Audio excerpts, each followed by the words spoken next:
Aziz tələbələr, bugünkü dərsimiz meyvəcilə meyvə bitkilərinin çoxaldılma üsulları və onlarda calaq üsullarının vurulması və müddətidir. Meyvəcilə meyvə bitkilərində əsas məsələ nədən ibarətdir? Çoxalmanın və onun vəzifələridir, generativ və ya toxumla çoxalmanın mənfi və müsbət xüsusiyyətləridir, vecədar çoxalmanın xüsusiyyətləri və vecədar çoxalma üsullarının qruplaşdırılmasıdır. Əsas məsələ biz burada toxumluq çoxalma və onun vəzifələri, hansı üsulla çoxalır, çoxalmanın vəzifəsi nədir? Birinci çoxalma. Çoxalma dediyimiz kimi bir orqanizmdən yeni bir fərdin alınması və yeni törəmənin əmələ gəlməsi prosesidir ki, buna çoxalma və ya artırılma deyilir. Çoxalmanın vəzifəsi nədir? Çoxalmanın vəzifəsi çoxaldıcı bitkilərin qiymətli bioloji təsərrüfat xüsusiyyətlərini özündə qoruyub saxlamaq və alınacaq nəsildə saxlanmasından ibarətdir. Meyvəcilə meyvə bitkilərinin çoxaldılması. Dediyimiz kimi meyvəcilə meyvə bitkiləri əsasən iki üsulla çoxaldılır. Bir generativ üsullar, bir vegetativ üsullar. Generativ üsulla çoxalmaya bəzən cinsi çoxalma və toxumla çoxalmada deyilir ki, bildiyimiz bütün təbii meyvə bitkilərinin hamısı toxumla çoxalan meyvə bitkilərdir. Generativ orqanla çoxalma dediklərsə, hər hansı bir meyvəcilə meyvə bitkilərinin xüsusiyyətindən asılı olaraq və ya digər vegetativ hissələrlə çoxaldılır ki, buna da vegetativ çoxalma üsulu deyilir. Yəni, hər hansı bir orqanla çoxalan vegetativ üsuldur. Toxumla çoxalma və onun müsbət və mənfi cəhətləri dediyimiz kimi generativ orqanla meyvəcilə meyvə bitkilərinin çoxaldılması toxumla çoxalma deyilir. Toxumla çoxalmanın həm mənfi, həm müsbət xüsusiyyətləri var. Biz indi cinsi çoxalma dedik, toxumla çoxalma. Cinsi çoxalma bölünür heterozigot bölmələrə və homozigot bölmələrə. Heterozigot cinsi çoxalmanın müsbət cəhəti ondan ibarətdir ki, heterozigot və homozigot mənfi cəhəti ondan ibarətdir ki, heterozigot və homozigot bölmələrdə ana bitkinin irsi əlamətlərini özündə saxlamır. Amma bitkilərin əksəriyyəti apomixlə çoxaldığına görə apomixlə çoxalan irsi əlamətləri özündə qoruyub saxlayır. Toxumla çoxalmanın müsbət cəhətləri. Toxumla çoxalmanın dediyi müsbət cəhətlərindən əsas üç əsası vardır ki, onlardan biri nisbətən asan və kütləvi çoxalan üsuldur. İkinci, toxumacar mərhələ etibarilə cavan yaşlarından inkişaf etdikcə o təbii şəraitə uyğunlaşır və yəni quraqlığa, şaxtaya, istiyə uyğunlaşaraq xəstəlik və zərərvericilərə nisbətən davamlı olur. Və toxumda çoxalan bitkilərin müsbət cəhətlərindən biri də odur ki, geniş kök sistemi yaradır və bu torpağın yuyulmasını və eroziyanın qarşısını alır. İkinci, toxumla çoxalanmanın mənfi cəhətləri nədir? Toxumla çoxalanmanın mənfi cəhətləri ondan ibarətdir. Toxumdan əmələ gəlmiş bitkilər gec məhsula düşür. Hardasa 8-10 il ərzində həmin toxumla çoxalan bitkilər məhsula düşür. Əksər toxumlar heterozigot xüsusiyyətli olduğuna görə onların calaq üstü ilə birləşməsi, uyğunlaşması yaxşı nəticə vermir. Ona görə də ana bitkinin irsiyyət xüsusiyyətlərini özündə qoruyub saxlamır. Üçüncü, çatışmayan cəhət ondan ibarətdir ki, müxtəlif anatomik quruluşa malik olduqlarına görə, yəni toxumla çoxalanlar ata və anadan əmələ gəldiyinə görə, parçalanma getdiyinə görə orada calaq üstü ilə birləşməsi, uyğunlaşması bir-birinə uyğun gəlmir. Toxumların keyfiyyət göstəricisi. Toxumun keyfiyyət göstəriciləri əsasən 4 yerə bölünür. Birinci, toxumun təmizlik dərəcəsi öyrənilir. İkinci, həyat qabiliyyəti. Üçüncü, təsərrüfat yararlılığı və cücərmə faizi. Bunlar olmasa toxumun keyfiyyəti haqqında danışmağa dəyməz. Toxumun təmizliyi dedikdə götürülmüş nümunə toxum çəkilir və o taxta üzərinə sərilərək onun içərisində olan əlavə toxumlar və qırıq toxumlar təmizləndikdən sonra yenidən çəkilir və toxumun təmizlik faizi ortalığa çıxır. Məsəl üçün, biz 100 ədəd toxum götürmüşüksə, qarışıq toxum, onu çəkib 100 qram götürdükdə, 100 qram toxum götürdüksə, onu qarışıqlardan və əlavə toxumlardan təmizlədikdən sonra yerində qalır sağlam, təmiz toxum 95 ədəd, 95 qram. Demək, bizim toxumun təmizlik faizi 95%-ə gəlib çıxır. Toxumun həyat qabiliyyəti. Hər bir bildiyiniz kimi hər bir toxumun özünün həyat qabiliyyəti. Həyat qabiliyyəti dedikdə, yəni toxumun yaşama qabiliyyətidir. Həmin toxumun yaşama qabiliyyəti ondan ibarətdir ki, səpin normasından öncə toxumun həyat qabiliyyəti müəyyənləşdirilməlidir və o toxumun həyat qabiliyyətinə görə də səpin norması təyin edilməlidir. Toxumların həyat qabiliyyətinin təyini üsulu bir neçə üsulla həyata keçirilir. Birinci vizual üsul. Yəni vizual dedikdə gözə yarı baxılan üsuldur ki, gözlə baxılıb həmin toxumun həyat qabiliyyəti təyin edilir. İkinci biokimyəvi yolla toxumun həyat qabiliyyəti təyin edilir.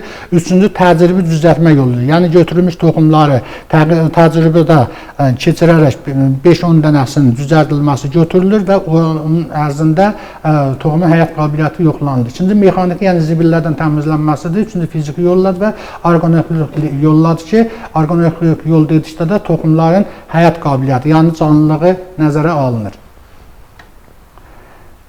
Toxumun əsas hissələrindən biri toxumun təsərrüfat yararlılıdır. Yəni hər bir toxum əkilməzdən öncə o təsərrüfata yararlı toxumlar olmalıdır ki, həmin toxumlar təsərrüfatı əkin üçün yararlı hesab olsun. Toxumun təsərrüfat yararlılığında öyrənmək üçün aşağıda gördüyünüz disturdan istifadə olunur ki, Y bərabərdir C vuraq T bölünmüş 100.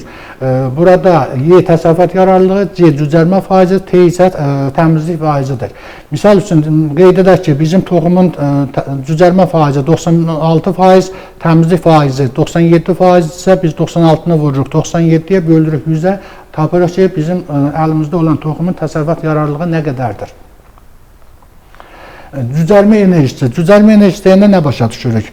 İlk dəfə sahəyə səpilmiş toxumların 5 gün ərzində cücərilən toxumlar cücərmə enerjisi sayılır ki, həmin 5 gün ərzində aktiv, keyfiyyətli toxumlar tam cücərdirsə, ona yüksək aqrotexnik qaydada qulluq edib inkişafını davam etdirmək olur. Toxumların səpinə hazırlanması üsulları. Toxumlar əsasən səpinə 2 üsulla asılı olur.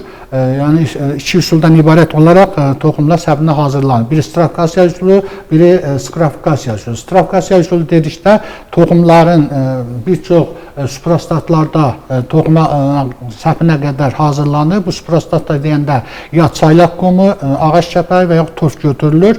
Bu zaman bir hissə toxum, 3 hissə çaylaq qumu ilə qarışdırılır, daim nəmləndirilir ki, bu səpinə hazırlıq vəziyyətdə toxumlar gətirilir.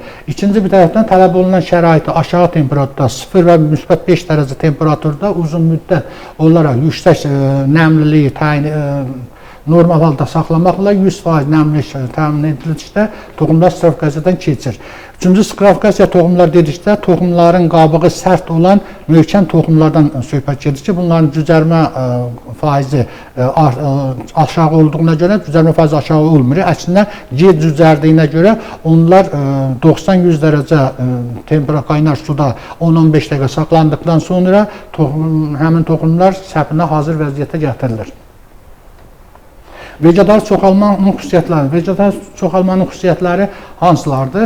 Vegetar çoxalmanın xüsusiyyətləri əsasən birinci ana bitkinin irsi əlamətlərini qoruyub saxlayır. İkinci calaq üstü ilə əsas normal anatomik fizioloji uyğunluğa malik olur. Dördüncü mutasiya nəticəsində bildiyiniz ki, mutasiya hər bir canlı orqanizmdə baş verə bilər və dediyimiz kimi mutasiya qəflətən və sıçrayışla baş verən bir prosesdir. Həmin vegetar çoxalan bitkilərdə də mutasiyanın baş verməsi əlamətləri özündə möhkəmləndirib saxlayır. Toxumacara nisbətən ömrü gödək olur, yəni toxumla çoxalan bitkilərə nisbətən vegetar çoxalan bitkilərin ömrü qısa olur. İqlim dəyişkənlisinə isə uyğunlaşa bilmir. Yəni hər hansı bir orqandan kəsilmiş vegetativ orqanlar digər bir iqlim şəraitinə keçdikdə orada həmin iqlimə uyğunlaşa bilmir və həmin tinklər tez bir zamanda məhv olur. Əsas məsələsi odur ki, qeyri-müsbət cəhətlərdən biri odur ki, məhsula, yəni toxumdan fərqli olaraq məhsula tez düşür. Bitkilərdə hər hansı bir somatik hüceyrə itirilmiş hissənin bərpasını qabildir ki, lakin bu bioloji qabiliyyət botaniki vahidlərin, cinsin, növün, filogenetik inkişaf tarixindən və formalaşdığı şəraitin xarakterindən və asılıdır, fərqlənirlər. Buna görə də bitki cinslərində və növlərində potensial adventiv olan kök və zoğların açılması fərqli olur. Qeyd etdiyimiz kimi meyvəgilə meyvə bitkilərinin təbii böyümə xarakterinə görə bir neçə qruppa bölünür ki, məsələn, ağac meyvə bitkiləri, ağac tipli kol meyvə bitkiləri, kol meyvə bitkiləri, kol tipli meyvə bitkiləri, ot tipli meyvə bitkiləri və liyan meyvə bitkiləri aiddir ki, bu da həmin fizioloji proseslərdə müxtəliflik əlavəsində yaradır. Vegetar çoxalma üsullarının orqanları. Orqan əmələ gətirmə xüsusiyyətinə görə meyvə bitkilərinin qruplaşdırılması, hər hansı bir bitkinin, vegetat çoxalan bitkinin orqan əmələ gətirməsi xüsusiyyətlərində necə qruplaşdırılır? Birinci, gövdədə kütləvi adventiv kök əmələ gətirən, lakin kökdə adventiv zoğ əmələ gətirməyən. Bunu necə başa düşürük? Torpaq üstü hissədə bir neçə odunlaşmış zoğ və vegetativ orqanları inkişaf edən bitkilər götürülür ki, bunlar hər biri ayrı-ayrılıqda kök üzərində durur ki, buna da qarağat, firəngi üzümü və limonu misal göstərmək olar. İkinci, kökdə intensiv sürətdə adventiv zoğ əmələ gətirən, gövdədə isə adventiv kök əmələ gətirməyən. Bunu necə başa düşürük? Demək, torpaq üstü hissəsində bir neçə odunlaşmış gövdəyə malik olub, lakin bir neçə odunlaşmış gövdə bir kök üzərində olan bitkilərdir ki, buna da fındıqdır, çay tikanıdır, innatdır, gavalıdır, pekindir, vivəzdir və s. Misal göstərmək olar. Üçüncü, itirilmiş orqanların bərpası üçün asanlıqla kök və adventiv zoğ əmələ gətirənlər ki, bu da kulonca lağaltılardır ki, bunlar da heyva, incir, çay tikanı, iğdə, almanın kulonca lağaltılarını göstərmək olar. Regenerasiya prosesi intensivliyi bir-biriyle əlaqədar olan daxili və xarici əlamətlərin orqanizmə göstərdiyi təsirlə sıx bağlıdır. Regenerasiya əlaməti dedikdə nə başa düşür? Regenerasiya hər hansı bir orqanın itirilmiş orqanın bərpası prosesi deməkdir. Buna görə də bir sıra meyvəcilə meyvə bitkilərin zoğlarında, köklərində adventiv tumurcuqlar vardır ki, bunlar da tumurcuqlar inkişaf etdikcə kök böhrələri əmələ gəlir. Həmin bu kök böhrələrinin əmələ gəlməsini müəyyən etmək üçün daimi rütubətli da saxlamaq lazımdır həmin bitkiləri. Bəzi bitkilər rütubətdə daha çox inkişaf edir. Ancaq bu bitkilərdən fərqli olaraq kserofit bitkilər bildiyiniz kimi quru bitkilər olduğuna görə onlarda nəmliyin azaldılması əsas məsələlərdən biri kimi qarşıda durur. Vegetativ çoxalma üsullarının qruplaşdırma. Vegetativ çoxalma üsulları bir neçə üsulla çoxaldılır. Birinci, calaqla çoxalmadır. İxtisaslaşmış orqanla çoxalma, çatışmayan orqan əmələ gələnə dək ana hissə bitkidən ayrılması və çatışmayan orqan əmələ gələndən sonra ana bitkidən ayrılması. Biz burada qeyd edirik, vegetativ çoxalmanın calaqla çoxalması. Bildirik ki, calaqla çoxalma bir neçə üsulla, calaqla üsulla çoxaldılır. Yarma calağı əsasən yazda vurulur, göz calaqları yayda vurulur və payızda göz calaqları vurulur. Kök böhrələrlə siz bilirsiniz ki, bəzi meyvə bitkilərinin kök böhrələri çıxır. Məsələn, almanın bəzi sortlarında, gavalıda, albalıda kök böhrələrindən ibarət çoxlu dinclər mineralları buna kök böhrələrlə çoxalmadır. İkinci, basmalarla çoxalmadır. Kolların bölünməsi ilə çoxalma, çilişlərlə çoxalma və bığcıqlarla çoxalmadır. Vegetativ orqanların çoxalması. Burada kök böhrələri ilə çoxalma şəkli göstərilir ki və calaqla çoxalmada isə bu calaq növlərindən istifadə olunur. Birinci, calaqla çoxalma göz calağı aklirovka deyilir və qələmlə çoxaldılan calaq növünə isə kaprirovka deyilir. Göz calağı bir neçə yerə bölünür. Adi göz calağı, qondarma göz calağı, lülə göz calağı və nikrovka göz calağı. Qələm göz calağı isə calaq komponentlərinin diametri uyğun gələn və bir-birinə uyğun olanlar və diametri bir-birinə uyğun olmayan calaqlar götürülür. Burada gördüyünüz kimi göz calağı, adi göz calağının vurulması qaydasıdır ki, adi göz calağı vurulması üçün calaq altında T şəkilli bir yarıq açılır. Birinci T'in üst hissəsi bıçaqla kəsilir. T'in alt hissəsi isə bıçaq calaq altının alt hissəsindən qoyularaq həmin yarığa doğru hərəkət etdirilir və burada T şəkilli bir yarıq əmələ gəlir. Bıçağın metal hissəsi ilə yox, çünki o oduncağın toxumalarını zədələyə bilər. Taxta parçasıyla və yaxud sümük materialı olan bıçağın sonunda olan dillə həmin T işarəsi qaldırılır və kəsilmiş göz hardaca 3-5 sm uzunluğunda ona sipər deyilir. Həmin sipər göz və saplaq üzərində olmaqla həmin T olan yarığa keçirilir və sıxılaraq havası çıxarıldıqdan sonra bağ məlhəmi sürtülür və bağ materiallə sarğı aparılır. Bu gördüyümüz göz calağı, yəni üskük calaq deyilir, həm də lülə calaq üsuludur ki, burada heç bir sarğı materialı və sarğı məlhəm istifadə olunmur. Sadəcə lülə göz calağı lülə formasında kəsilib çıxarılır və calaq-altının üzərinə baş hissəsi kəsilərək ora geydirilir və yavaş-yavaş aşağı doğru sürüşdürülür. Harda həmin diametr özünü uyğunlaşda tutursa, demək orada calaq bitmiş hesab olunur. Həmin bu calağın üstün xüsusiyyətlərindən biri odur ki, 10 gün müddətində həmin gözün üzərində saxladığımız saplağa əllə toxunduqda saplaq asanlıqla qopub düşürsə, demək bizim calağımız tutmuş hesab olunur. Yox, əgər çox sıxdıqda həmin saplaq qopub düşmürsə, demək bizim calağımız tutmur. Ona görə də vaxt itirmədən göz calağı iyun ayının 15-dən iyul ayının 30-una qədər müddətdə vurmaq imkanı vardır ki, onu da qeyd edim ki, iyun ayının 15-dən iyun ayının 30-una qədər vurulan calağın %100 bizim olur. İyul ayının 1-dən 15-nə qədər vurulan calağın %80-i bizim olur. İyul ayının 15-dən iyul ayının 30-una qədər vurulan calağın %30-u 40-ı bizim olur. Ona görə çalışmaq lazımdır ki, həmin calaq müddətinə vaxtında əməl olunsun. Həmin dövrdə əgər bizim calağımız tutmamışsa, həmin lülə calağını daha böyük diametrdə olan lülə çıxarılır və o vurulmuş calaq oradan kəsilir, yenidən aşağı hissəsinə vurulur. Bu gördüyümüz lülə calağı dediyimiz bir hissədir. Məsələn, bu gördüyümüz, bax, bu lülə calağını buradan çıxardırıq və lülə calağı iki cür çıxarılır. Bir, lülə formasında tam bütün çıxarılır və yaxud da bir tərəfdən kəsilərək sivrilib zoğu üzərindən çıxarılır və vurulacaq calaq-altı üzərinə geydirilir. Boru lülə calaq-altından kəsilmiş lülə calağının fərqi ondadır ki, kəsilmiş lülə calağı mütləq sarğı materialından sarınmalıdır.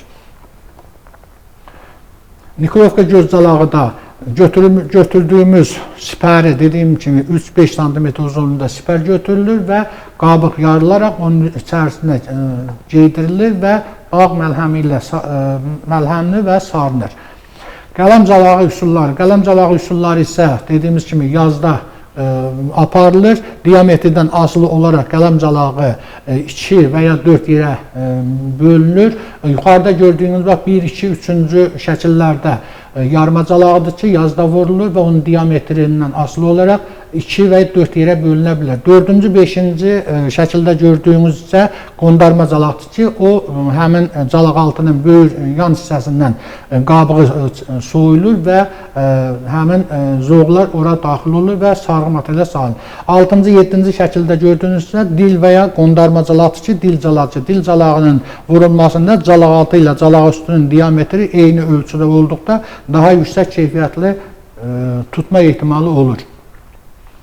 Bu şəkildə isə gördüyünüz kimi yandan calama və sipərlə qabıq altı calamadır ki, bu 12-ci şəkildə gördüyünüz zoğunla bərabər qabıq üzərində kəsilir və calaq altının qabığı kəsilərək həmin kəsilmiş qabıq o hissəyə salınır və bağ materialı ilə, sarğı materialı ilə sarınır.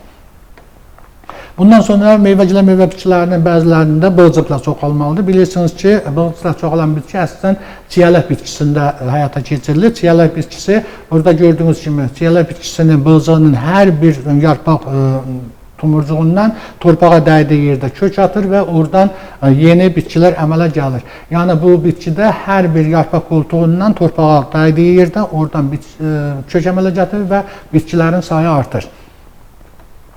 Bir də bundan sonra çilişlə çoxalmadır ki, meyvə bitkilərinin çilişlə çoxalması bir neçə üsulə. Yaşıl çilişlə çoxalmadır, odunlaşmış çilişlə çoxalmalıdır, kök çilişləri ilə çoxalmalıdır və yarpaqlar çoxalmalıdır. Yaşıl çilişlə çoxalma bildiyiniz bütün meyvə bitkilərinin əsasən narın, heyvanın yaşıl çilişlə çoxaldılması, odunlaşmış çilişlə çoxalma, üzüm bitkilərinin çubuq dediyimiz odunlaşmış çilişlərlə çoxalması, köklə çoxalma isə indi danışacağıq onun haqqında kök zoğu üzərində olan pöhrələrdir ki, oradan yeni.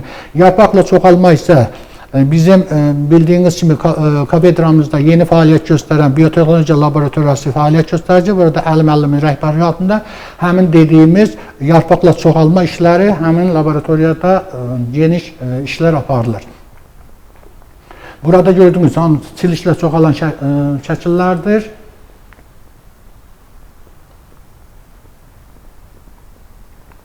Kök çiliğiyle dediyimiz çoxalma burada gördüyünüz. Birinci şəkildə gördüyünüz kökün torpaq altı hissəsində xətt qoyulan arada həmin kök pöhrəsi də çıxarılır. İkinci şəkildə gördüyünüz kimi o ayrı bir yerdə əkildikdən sonra üçüncü şəkildə gördüyünüz yeni bir bitki çoxalma nəticəsində yeni bir bitkinin əmələ gəlməsi olur. Yarpaqla çoxalma dedikdə bu şəkillərdə yarpaqla çoxalma istənilən meyvə bitkilərinin və calaqaltıların yarpaqlarından istifadə edilir biotexnologiya yolu ilə həmin yarpaqlar kökləndirilir və yeni calaqaltı kimi alçaq boylu bitkilər əmələ gəlir.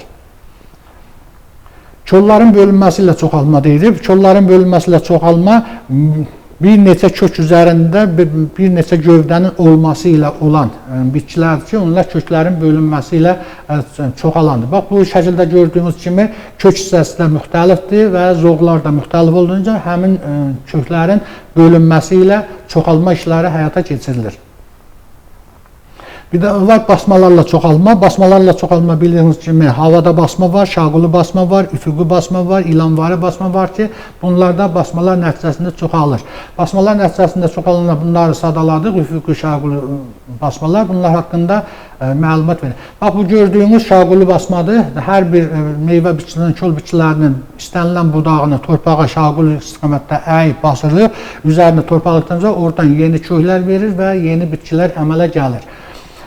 Üfüqi basmada isə həmin bitkilər dediyimiz kimi torpağa üfüqi şəkildə basırılır və orada hər bir basılıqda bu sağda gördüyünüz hər bir üfüqi basmanın üzərindən bir neçə bitki əmələ gəlir ki, onlarda ayrı-ayrıqda bir bitki kimi qeyd olunur.